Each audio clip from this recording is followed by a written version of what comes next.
Hi everyone, this is going to be kind of a boring type of update because it's just a verbal one, but I wanted to talk about some stuff pertaining to the Mustangs. First of all, I have part 1 and 2 of the Mustang recap up, and you can check that out in the playlist of the Mustangs. I do have part 3 edited, and I'll be posting that over the next few days, and then there's probably going to be a part 4 and 5 as well. But I wanted to apologize because I know in the beginning when I got these horses, I promised everyone, I was like, I'm going to film the whole process, I'm going to document it all and share it all, and I ended up filming substantially less than what I planned to. Don't get me wrong, I still got a lot of footage, but I did not film as much as I was initially intending to, and I wanted to provide people with an explanation for that, which is a few things. I noticed that when I was filming, they behaved differently around me, which to me says that I behave differently when the camera's running. There was something about my body language that was slightly different that they were picking up on that I was not aware of. So when I started noticing that, I made a point to film less and to just enjoy existing in the moment more. And I actually really enjoyed that. And I've been going through a bunch of transitional stages in my life, and I've been dealing with some hard things.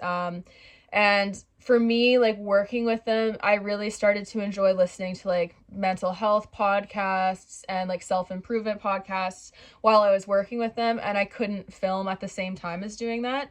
And I found that like when I was existing in the moment and I was fully immersed in the process, that I got better results.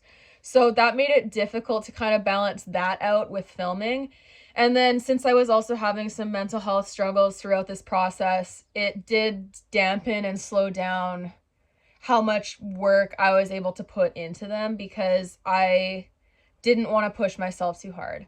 I've spent a lot of years in the horse industry pushing myself way past the point of reasonable effort on my part, and it's caused me physical injury and then also really been damaging to mental health. So this past year, I've been really trying to make a point to slow down and not be in such a rush, because a lot of the reason why I was rushing was because of like outside pressures, not because I actually needed to get something done on a certain time frame. And the Mustangs have offered me a really unique opportunity to do that and like slow down and really enjoy the process and just kind of let it be an almost meditative experience. And it's been super cool, and it's also been like really healing for me, and I've been very much enjoying that. But what it does mean is that the footage that I've gotten isn't as much as I said it was going to be. And it's also a lot slower than what I was initially intending, because I didn't anticipate needing to slow down for my own mental health, because I had some stuff happen in the behind the scenes that made things more difficult. And then I needed people such as my mom to step in and take care of them on certain days because I just did not have it in me to go. And then also there was the point where like I conditioned them to be able to get injections at Liberty, which was super, super cool because that's not something I can even do with my personal horses. So to have wild horses willing to do that with me was the coolest thing ever. But with that said, I unfortunately could not film that process because when I had the camera running, it was just too much, and I didn't want to put at risk a situation that's already difficult enough when you're trying to inject them safely intramuscularly. So I did not get that on video, unfortunately, but it was really cool, and I was able to inject them for sedation so that my vet could come out and look at them, and that was neat. But what that did mean is that I saw some backpedaling of progress after that, because obviously after I actually injected them, they were kind of like, we don't like you as much anymore because you jabbed us with a needle. And I had to do that twice, so that kind of damaged the process a little bit, and that was a little disheartening. But with that said, like, I'm really proud of the fact that I was able to do that in the first place. But yeah, so I wanted to apologize to my subscribers and people who've supported me, because I didn't end up going about this in the way that I initially said I was going to. And I just wanted to provide context and kind of be open and honest about it, because I really value authenticity and I want to be honest about the process of these things. And I think that something enough that creators don't talk enough about is like the mental toll that like online can bring. And like even for myself, I think I downplayed that mental toll a lot over the years because I was dealing with like so much trauma behind the scenes, And I also downplayed how traumatic what I was going through actually was. And then I'd be online putting on a brave face online, trying to do all the things that I'm supposed to do online. And then I'd be mad at myself and beating myself up when I wasn't able to accomplish everything that I set out to do. Or even if I could accomplish it, I felt really bad after, and I felt really tired, exhausted, angry, fed up, and starting to lose passion for working with horses. And it was like a chore to go out to the barn. So I've been trying to heal all of that over the last year, because I would say I hit like the breaking point of that when I was like riding at the racetrack in town back in like, I think it was 2020 or so. That was like the peak level of stress that I was feeling towards horses. And then like I started to hit a point after that peak level of stress where it felt like a chore to even work with my own horses. And I've had to prioritize client horses for so long that it took away a lot of time from my horses. Like even within the last year, client horses have been the priority until like December-ish, like winter, when I finally just put my foot down and I was like, okay, enough is enough. I can't do this anymore.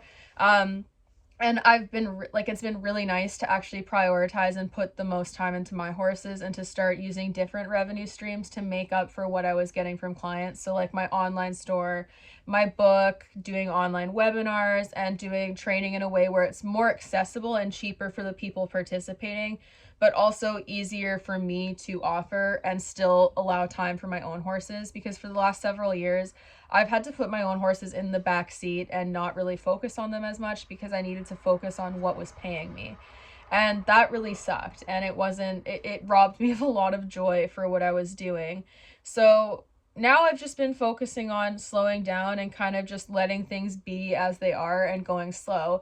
And before the Mustangs, I got Gala, who is a young Belgian cross who was feral when she was rescued from the slaughter auction. So I was working on gentling her as well. And what I noticed in gentling her is that like I didn't prioritize halter breaking her immediately, which a lot of people do, but she started following me at liberty and I could liberty lead her like anywhere. So then when I eventually did halter break her, it was like the easiest thing ever. So in seeing that, that's kind of the route that I've gone with the Mustangs, which is a little unconventional. And a lot of people will go like, what are you actually doing? You're not getting anything done. But like what I have is horses that will follow me anywhere. I can lead them to different areas of the field and they'll follow me. I can lead them into confinement and they'll follow me. So when I start to pair that with a halter and a lead rope, they're going to follow me quite easily because they already target me and follow me. And that's kind of the direction that I'm going. So I'm prioritizing cooperative care stuff like their hooves, taking oral medication, standing for the vet, and I'm working on those things first, because the biggest challenge that I found with the Mustangs is that I can do stuff with them, but having them transfer what I teach them to other people and not be immediately distrustful of other people has been the problem. And I guess one thing that I didn't anticipate as much with them that's even like different than them just being wild horses is the fact they were in holding pens, each of them for like over a year. And when they're in the holding pens, they're getting moved from pen to pen, or like when they're getting loaded in trailers, for example, if they move from a different corral to another one, or even when they were being rounded up initially, they're being moved around by like using pressure and release with people with flags. So like anytime a person is approaching them in the holding pens, it's to move them. And I'm not saying that these people like abused them or that I was cruel or anything. Like it's the most sensible way to move that many horses when they're that wild. But what it does mean is that over the period of a year or more, you're conditioning these horses to view a human approaching them as something to retreat from and move away from. So having to undo that process and actually make them want to seek people is completely reversing what they have learned how to do. And I don't think I anticipated the level of ingrained behavior and trauma that was going to be associated with that, which is why I'm also really glad that I've gone about things how I have, because I intend to use my work with these horses as a bit of a case study to talk about positive reinforcement and gentling wild animals, and so on and so forth. What I do want to say is that I think a lot of people have gotten the wrong impression about how I've been going about this, in that I've had people come up to me, like not come up to me in person, but like comment or say things to me that are under the lines of like, oh, like you think your way is the best way, and like, but there's other ethical ways to gentle Mustangs. And like, I'm not denying that there is. Like, this is something that I wanted to do for myself, and I really want to clarify it. Like, this is an experiment that I wanted to do for myself for the first time handling Mustangs, because I want to see how that process works. So it's not because I'm going, oh, this is the best and the only way to gentle Mustangs. Because if I got more of them after this, the way I would go about it to probably speed up the process and to make it more practical for placing them in homes eventually would be to restrict their space at least a little bit. Or even if I kept them in a field of the same space, what I would probably do is create like a corral system where I teach them to follow me in, and then we do our training sessions in that area so that I can gentle them faster. Because there's no way around the fact that if you can prevent them leaving, you can gentle them faster. It does take away autonomy, and there's no way around that either. But it allows you to move a little bit faster. So for practicality purposes, if I was doing this as a career thing, I wouldn't go about doing this repeatedly with other horses because of the time involved. But for my mental health and the Mustang's mental health and like my healing and what was best for me at this time, I don't regret what I've done at all. And it's been really, really cool to watch their personalities unfold. And it's been really cool to watch them let go of trauma. Like, for example, when I first got them, any type of airplane or helicopter that they heard overhead would send them running into their shelter to hide. And now I can work with them, and helicopters can fly overhead and they don't even notice it, which is really cool. And for those of you who don't know, horses that are like Mustangs that are caught are usually rounded up using helicopters, hence why there is a fear component with that. The other thing that I want to note is that even if like roundups are necessary for overpopulation purposes, there's no way around the fact that the roundup process of Mustangs is really, really stressful for them. They're getting like run into corrals and chased with like helicopters into fenced areas and then put into like stock trailers. And again, I understand why they have to go about it that way. In a way, like I do think that there's ways that they could adjust the process to make it lower stress and less dangerous. But there's no way around the fact that that is a hugely traumatic event for horses, especially youngsters that may be separated from their moms and families and having their close bonds broken. It is a very traumatic experience. And based on my past experiences, I can resonate a lot with the level of loss that is. And I wanted to go about this in a way where they actually had the full choice to interact with me and like choose to engage with me, because the way I viewed it is like, I don't need to rush into riding them. Now that like, as soon as I got them liberty leading, which was fairly early on, that I could get them to approach me and come with me places, like if by any chance I needed to immediately handle them for an emergency, I would just get someone to trank dart them and then we'd handle them sedated. So I wasn't really concerned about rushing along because I'd already accepted the fact that if I need to, I'm willing to do that. So it was really important to me that like this was a situation where they got to actually actively choose to interact with people when they had no choice in the process before that. Like their wild living was taken away from them by force. They were taken away from families by force. They were taken from like whoever they might have bonded with in the corrals by force when I adopted them. And I wanted to give them more choice because that's not something they've really had since they were wild. And that's kind of why I wanted to go about this way and do this as an experiment, because a lot of the Mustang training that I see normalized online is very forceful. And it's not to say that all Mustang trainers are like this. There's several really great trainers who go about things in a really gentle way and have low stress training methods. And I really respect them. But I haven't seen anyone go about doing it in the way that I'm currently doing it. And I wanted to provide another perspective just to kind of show people that there is alternatives. And it doesn't even mean that people have to go about it as, I guess, not severely, but like as like force free as I have in giving them this much space. But it's just offering them an alternative and like an alternative means of doing things, because honestly, like getting a wild animal to willingly approach you when they have a lot of space to escape is not an easy feat. And realistically, the only way you can really accomplish that when they have the choice to just not do it is you have to make your presence highly reinforcing. And it took a lot of patience, because in the beginning, like I wanted to just like march right up to them and approach them, but like they've been taught to retreat from people approaching them.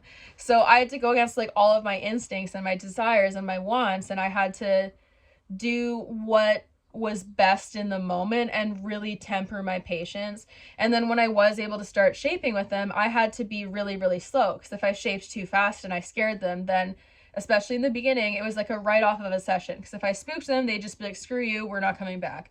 And as they got to know me better, like I could spook them and move a little fast, and then they'd come right back. So it stopped being a problem at a certain point.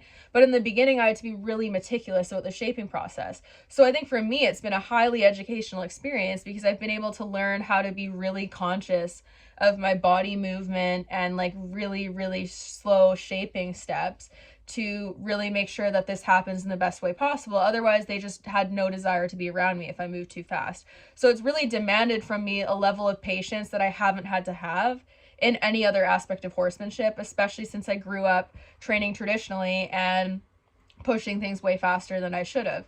So that's been really neat. But yeah, I'm gonna continue to edit the footage that I have and upload it, but I just wanted to apologize to everyone in that, like, it's not as much filming of like all the day-to-day as I said it was gonna be, just because it became too much to do at certain points, and there was just a lot going on for me behind the scenes, for like personal family life and stuff, and it's made it really hard to kind of commit to editing and producing content in the way that I might have used to do, where I would put a lot of time into filming and editing. And now I've just been enjoying spending time with my horses more so without filming all the time, and that's been really good and healthy for me. And I intend to get back into more regular filming and content producing, but it was a nice break to kind of take that and to slow down and to start focusing on myself and my own horses, because I don't think I was like fully actually taking in the level of anxiety that like having to focus on clients and like only going to take care of my horses for like necessary care, like feeding and picking their paddock, and never really having the energy to actually work with them. I don't really think I fully took in how difficult that was for me, for so many years until recently. And also, I think one of the things that like with being a trainer and working with clients that's difficult is that you kind of have to make concessions all the time, because clients aren't always going to be on the same page as you, and you have to compromise. And when I was starting out, it was a lot easier for me to be pushed over, and I'd end up like compromising in a way that I wasn't fully comfortable with welfare wise for the horse. And as I've gained experience and built clientele and built a reputation, it's been easier to put my foot down and say no to things and not give in to client pressure. But that was definitely a factor that made things really difficult for me, because I'd have to be going against what I felt was right in order to appease clients. So going back to working with my own horses where I have more autonomy over their care and more control has been really, really refreshing and nice for me. And it's been a really good change. So now that we're heading into summer, I'm going to be producing more content and filming more, and I have some really cool things in the works that I'm really excited to share with you all. But I just wanted to give you some context on what's been going on and why I've been filming less and why there is such like a lull in Mustang content. It wasn't that I wasn't filming the whole time I wasn't posting about them. It's that like I had all this footage too that I just couldn't bring myself to edit, because I was just so overwhelmed with so many different things. And then also over the winter, like the weather was bad enough, and I don't really have like, it's not like I had an indoor arena or a covered round pen to work them in. So that complicated things as well too, because when horses are getting rained on a lot, they typically don't like getting touched as much. So during the really rainy wet season, which it basically is all the time here in BC, I didn't really focus on touching them and getting them used to being scratched as much, because they didn't like it. And like even with my personal horses, they don't really like being scrubbed when they're really wet. It makes their skin more sensitive. So the winter weather also kind of slowed things down and impacted things, and also impacted me wanting to set up my phone, because it either meant like leaving my phone out in the rain or trying to find somewhere under cover that I could work with them, and that complicated things as well. But I just wanted to provide you all with context and just talk a little bit about the process and like how it's been healing for me, and it's been a really good thing, and how excited I am about it. And eventually, I do plan to start both Mustangs under saddle, ideally at Liberty, kind of like what I did with Banksy. I think that would be really cool, but I'm not really in a rush to do that, because I want to make sure that I'm making really good horses who are comfortable with people and really like and enjoy being around people. And I can't really rush that process, especially since they've had so much repetition of having reason to not like people. Like at this stage, even though I've had them for a while now, they've still spent more of their life being moved around by people in a way that means that they want to evade people. So I'm trying to make up for a time spent being chased around by people that has far exceeded the amount of time I spent with them so far. And they're already doing so well, and it's been really, really cool to watch their personalities develop. But with that said, like, they're definitely not at a point where I'm like, I'm going to start them under saddle. What I'm going to start doing is like practicing standing on the mounting block and getting them to line up with it and all that stuff. But beyond that, like, mostly we're working on cooperative care behaviors and getting them going with that. And then I'm really excited to be opening up their grass area of their field where they have like forest and trees to go around in, because I think they'll be really excited to have the space that they have to wander doubled. I'm just waiting for the fencing at the back to get fixed so I can let them out there, but I'm really excited about that because I think it's going to make them really, really happy. So I'm looking forward to that. But yeah, I wanted to provide a talking update and talk a little bit more about the process and what's been going on with me to kind of provide context, because I know some people have been noticing that I've been posting less often and that a lot of the videos I've been posting are shorter, and like that's because like TikTok videos and like shorts and stuff, they're just easier for me to edit. It's less commitment, it's less work, it's less mental toll. So those are kind of what I've been in favor of doing. But I do want to get back to vlogging and sharing stuff, especially now that Milo's doing better and I'm able to ride and enjoy my horses more. So there's going to be a lot more content with my horses coming in the near future, and I'm excited to share that with you, and I appreciate all of your support. The other thing that's changed for me is that before, like when I was working with just client horses, I wasn't running my store to the same degree that I am now. Like I had a lot of drop shipping and stuff, and now I'm packing and shipping all the packages myself with very minimal help, and running all the online stores, answering all the emails, running all my social pages, on top of having to do all the day-to-day care with my own horses, trying to work them, trying to work with the Mustangs, and they're at 2 different properties. So it is a lot of work. I'm wearing a lot of different hats, and I'm looking into ways to get more help with that so that I'm not so overwhelmed.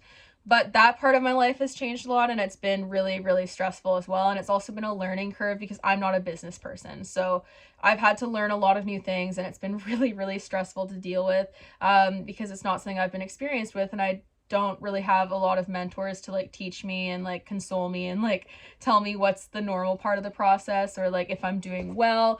It's all been on my own.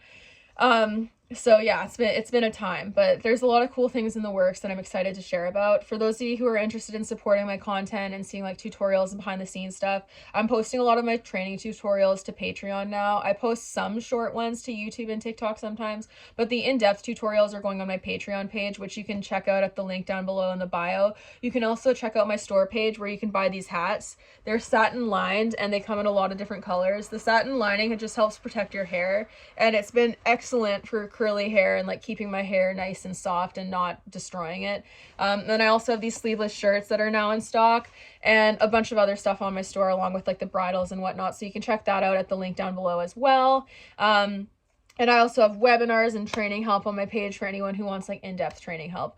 And those are like all the great ways that you can like support me and what I do. And I hope to share with you what I've been working on for like the last like year plus soon, hopefully. I can't wait to be able to talk about it more, but I wanted to give you a little bit of an update now. And yeah, so thank you for listening if you listened to this whole thing. And I'm going to get back to posting more regular content soon.